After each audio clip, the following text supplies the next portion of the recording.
eléggé felforrósodott a hangulat, és nagyon sok minden elhangzott a politikai panel beszélgetés után.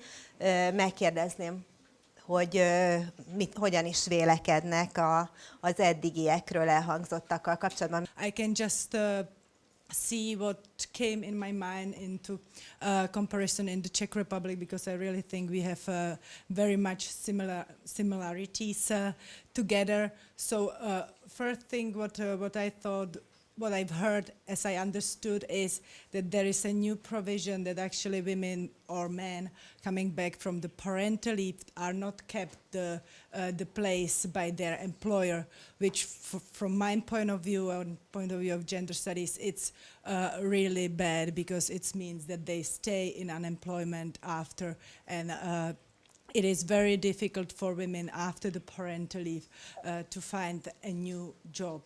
Second interesting thing for me was, as I've heard about the package, which is called, as I understood, the baby boom of middle class. So this, I can really see some similarities with the Czech Republic, that we really want to focus on having children of the wealthy one. And to be honest, I also see some racism in that.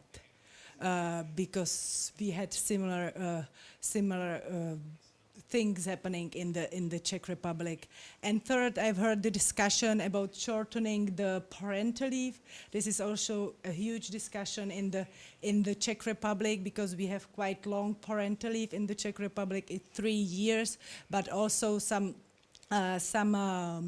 parents, but mainly women, are staying 4 years because they are able to take the parental allowances for a year. So of course the long parental leave, it's then very difficult for them to come to the labor market, and we've heard a lot about how, for example, the employment can change, but just it is really important that this discussion goes hands to hands with improving and increasing the number of public child care facilities for preschool children. Itt a beszélgetés az alapvetően a kismamás vagy a kisgyerekes nőkről folyt alapvetően, holott az atipikus foglalkoztatási formák azok nem feltétlenül csak ennek a csoport számára jelenthetnek jó megoldásokat. Mi a magunk részéről próbáljuk egy kicsit komplexebben kezelni a kérdéskört, és nem kifejezetten csak a gyermekes szülőkre koncentrálni. A társadalom megengedheti a magának, hogy jól képzett munkavállalói rétegeket, a nőket a pálya szélére állítson, a munkaerőpiac szélére állítson, csak azért, mert ők anyákká váltak, és a gyermekükről gondoskodniuk kell. Nálunk szerintem sokkal szerencsésebb északi, nyugati államok erre a kérdésre azt a választ adták, hogy nem, és állami beavatkozókkal gondoskodtak ennek a kérdésnek a kezeléséről.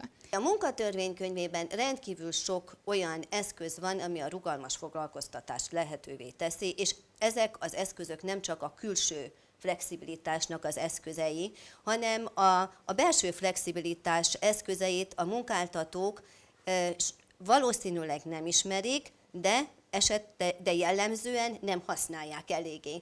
Tehát én azt gondolom, hogy ez egy mulasztás, tehát a munkajogi védelem további leépítéséért lobbiznak a kormánynál, sokkal helyesebben járnának el, hogyha alkalmaznák azokat az eszközöket, amelyek már rendelkezésre állnak, és valóban tehát így a HR technikáknak a javítása az egy nagyon fontos megoldás lehet ezen a területen. The main problem is that atypical employment has greater risks of precarity.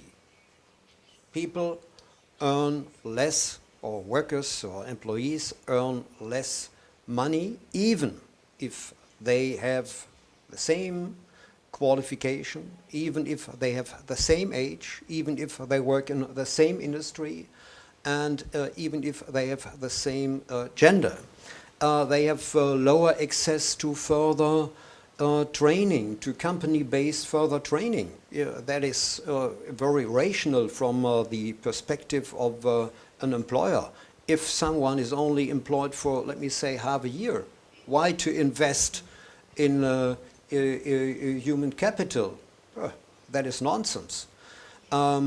And most of the atypical employment jobs are more unstable, with the exception of part-time work. And that is very surprising. We carried out a lot of empirical surveys. And our explanation is that people, mainly women, working part-time work, they do it because they switched from full-time to part-time when they founded families. And that is the only possibility to keep in touch with the labor market. Otherwise, 45, 50 years ago, they interrupted their working life. And if they were lucky, they could return after, let me say, 10 years to the labor market. Atypical employment has become a new standard form of employment for women.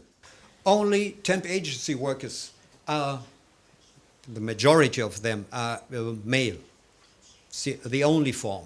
One proposal is to pay subsidies by the government for part-time workers at least for a period of 5 years, which compensate the reduced contributions to the pension system. That they get a higher pension when they retire. And the right to return from part-time or from marginal jobs to full-time. There is a right to reduce working hours from full-time to part-time, but that is a one-way street, and what we need is to have the same right to return. What we demand is a risk premium. Yeah. If you look to other markets, not only the labor market, to the financial markets, the higher the risk, the higher the premium you get. On the labor market, it's just the other way around. The higher the risk, the lower the wages. We had a research in the Czech Republic, which was done by the Gender Studies among 600 respondents, mothers of children under 6. And actually 43% of them wanted to work part-time during the parental leave.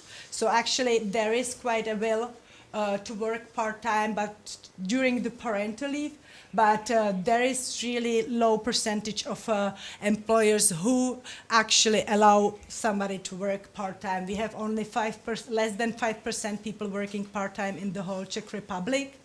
But actually what is important to mention is that then in the reality, when there comes the situation that they are able, for example, to work part-time, when they count all the money together, they find out that it's like economically more worst for them not to work.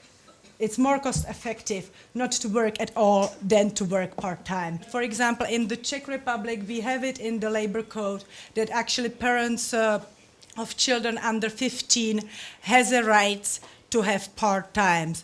In reality, it doesn't work that way because we have there like a little sentence which makes that if it's not possible by the conditions of the work, they cannot. Atipikus, tipikus relációval egyáltalán nem indokolható az, hogy az új törvényünk, a 2012. évi 1-es törvény jelentősen csökkenti a munkajogi védelmet. Az atipikus foglalkoztatási formák magyarországi alkalmazása mögött sokkal inkább az van, hogy a munkáltató rugalmasság iránti igényét, tehát külső rugalmasság iránti igényét próbálja kielégíteni ez úton, és kevéssé van figyelemmel a munkavállalói igényekre. Ez a munkatörvénykönyve elmulasztotta, hogy kiterjessze ennek az egységes munkajognak a hatályát olyan munkavállalói csoportokra, amelyek védelemre szorulnak. Integráltan kell dolgozni kidolgozni, bocsánat, a munkavilágára és a szociális ellátásokra vonatkozó szabályokat. Tehát nem kerülhetnek emberek olyan helyzetbe, hogy se munkajogi védelmet nem élveznek, se pedig munkanélküli ellátáshoz nem jutnak hozzá. Szakszervezeti szempontból azért mindenképpen ki kell emelni, hogy az atipikus foglalkoztatásnak a problémája az a rugalmasság, illetve a szociális biztonság kérdése. A munkáltatói oldal általában a rugalmasságot jelöli meg elsődleges célként, ezzel szemben a munkavállalói oldal a szociális biztonságot hangsúlyozza. Tehát azt mondjuk szakszervezetként, hogy akkor elfogadhatóak ezek az atipikus foglalkoztatási formák, hogyha ezek a foglalkoztatás bővítésével járnak. Tehát nem már meglévő munkahelyek kiváltására irányulnak az atipikus foglalkoztatásba való átvezetésével, nem már meglévő munkahelyek kiváltására. Úgy kerülünk ki a munkaerőpiacra 21 néhány évesen, hogy már egy hitelt hordozunk a nyakunkban. Innentől kezdve mindenki arra törekszik, hogy a munkahelyét megőrizze. A foglalkoztatási formák választása az ebből következően nagy valószínűséggel nem önkéntes. Azt gondolom, hogy a munkaügyi ellenőrzések hatékonyabbá válása lehetne a megfelelő út, tehát tényleg rákényszeríteni a munkáltatókat arra, hogy rendeltetésszerűen használják ezeket a jogintézményeket, a munkavállalók betartsák az ezzel kapcsolatos kötelezettségeiket, és így mind a két fél javára tudjuk ezeket a jogintézményeket használni. De már egy 4 éve működő úgynevezett családsegítési programunk van, aminek a lényege tulajdonképpen az, hogy anyagi támogatást biztosítunk ahhoz, hogy a munkavállaló az magánintézményekben tudja elhelyezni, tehát magánüzemeltetési intézményekben tudja elhelyezni. Az atipikus foglalkoztatási formáknak egy része az alkalmas arra, hogy a munkavállalókat motiválja. Tehát nagyon sok esetben tapasztaljuk azt, elsősorban a nálunk alkalmazott részleges távmunkánál merült fel, hogy a visszamérések, visszajelzések, felmérések alapján sokszor jelölték meg azt, hogy sokkal pozitívabban élték meg, hogy így dolgozhatnak, mint hogyha mondjuk egy anyagi típusú ösztönzésben vagy juttatásban részesültek volna. A probléma az alapvetően a munkahelyi vezetők ellenállásán, fogalmaztunk, idegenkedésén, ellenállásán múlik. Gyakorlatilag ezt mi oda vezetjük vissza, illetve a tapasztalataink alapján alapvetően az ismeretlentől való félelem az, ami ezt az ellenállást generálja. Alapvetően úgy gondoljuk, hogy itt egy elég erőteljes kommunikációra és szemléletformáló programokra van szükség. Hogy itt ugye a Magyar Telekom megvalósítja ezt, amit így kormányzati szinten jól ki lehetne dolgozni, minden oldalról megtámogatva a sikeres megvalósítását az atipikus foglalkoztatásnak, és pontosan ezt a feladatot tekintjük küldetésünknek, amit Alicia is említett, hogy az érdekelt felek, az állam, a munkaadók és a munkavállalók részéről az érdekközösséget meg tudjuk találni abban, hogy valóban jó megoldások tudjanak születni, mert lehet valóban a pohár félig tele.